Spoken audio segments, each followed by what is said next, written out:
eğer bir oğlan versen bana diye Allah Teala'ya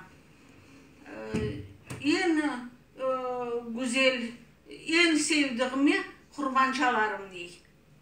Son Allah Teala veri buna bir oğlan. Son bu en isteyen 100 tane at kurban çalay. Allah Teala diye yok diye. Olmaz diye olar diye. Son deve soyay. Onlar da geçmey. Geçin desen hepsinin sevdiği değil. Hepsinin sevdiği balası, oğlu.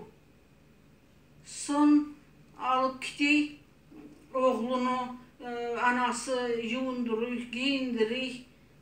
Baba bala gideyler. Şimdi bunu kurban çalacak bu oğlunu. Gittikleri vakit şeytan artlarından değil. Senin baban bilirsin endişine alıp gideyim seni soyacağı diye. Yok diye beni soymaz babam diye. Babam beni pek seviydi. Son gideyler varıylar bir yere. Şimdi babası söylüyor oğluna bule için getirdim seni bunda diye. Ben razıyım diye. Allah'a söz verdin ise soy diye. Yatı babası alıp bıçağı soyay soyulmaya bala. Soymaya olmay. Son o kez çıktı bir vurdu taşa o bıçağı, o taş yarıldı, içinden bir koçkar çıktı. Onun için koçkarı kurban çalaylar. Son o koçkarı çaldılar onda kurbanda.